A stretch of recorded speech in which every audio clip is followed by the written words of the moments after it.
Assalamualaikum warahmatullahi wabarakatuh. Bismillahirrahmanirrahim. Faslun fi kaifiyati sholatil khawfi.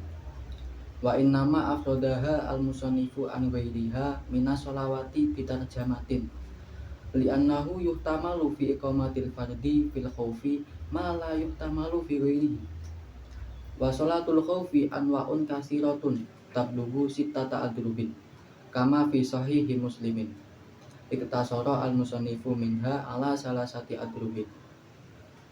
Ahaduha ayakuna al-aduhu fi ghairi jihatil kiblati wa huwa qalilun wa fil muslimina kasratun bihaisu tuqawimu kullu firqatin minhum al-aduwa fayufariquhum al-imamu firqataini firqatun taqifu fi wajhil aduwi tahrisuhu wa firqatun taqifu khalfahu ayil imami fayusolli bil firqati alati khalfahu rak'atan summa ba'da qiyamihi li rak'ati saniyati tutimu li nafsiha baqiyata sholatiha wa tamdi ba'da firagi sholatiha ila wajhil adui tahrisuhu wa ta'ti at-ta'ifatul ukhra allati kanat harisatan fi rak'atil ula fayusolli al-imamu biha rak'atan fa idza jalasa al-imamu litasyahudi tufarikuhu wa tutimu li nafsiha sumayan tadiruha al-imamu wa yusallimu biha.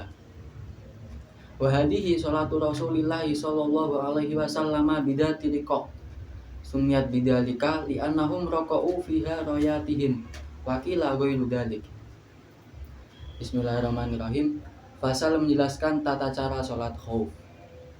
Musannaf menyendirikan penjelasan sholat khauf dari sholat-sholat yang lain. Karena sesungguhnya ada hal-hal yang diampuni dalam pelaksanaan sholat fardu dalam keadaan khauf, yang mana hal-hal tadi itu tidak diampuni ketika dilaksanakan di selain keadaan khauf. Sholat khauf itu ada beberapa macam yang cukup banyak hingga mencapai 6 macam seperti keterangan dalam kitab Sahih Muslim. Dan dari keenam tadi musannaf hanya menjelaskan 3 macam saja. Bentuk sholat khauf yang pertama adalah posisi musuh itu berada di selain arah kiblat atau berada di arah kiblat, namun di situ ada penghalang yang menghalangi pandangan pasukan muslim dan jumlah pasukan kafir itu sedikit, namun jumlah pasukan muslim itu relatif banyak, dengan sekira tiap-tiap kelompok dari pasukan muslim itu bisa membandingi musuh. Dalam artian, jika pasukan muslim dan pasukan kafir itu jumlahnya sama, semisal 200, sehingga ketika imam membagi pasukan muslim menjadi 100-100 menjadi 2 kelompok, maka satu kelompok dari pasukan muslim itu bisa membandingi 200 pasukan muslim. Karena satu pembanding dari pasukan muslim itu adalah 2 pasukan kafir. Oleh karena itu, meskipun jumlahnya itu sama, namun bisa dikatakan banyak.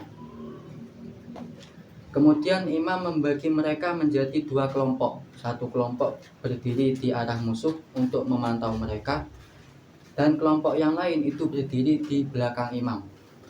Kemudian imam melakukan sholat 1 rakaat bersama dengan kelompok yang berada di belakangnya. Dan setelah imam berdiri untuk melakukan rakaat yang kedua, maka mereka berniat untuk memisahkan diri dan menyempurnakan sholatnya sendiri.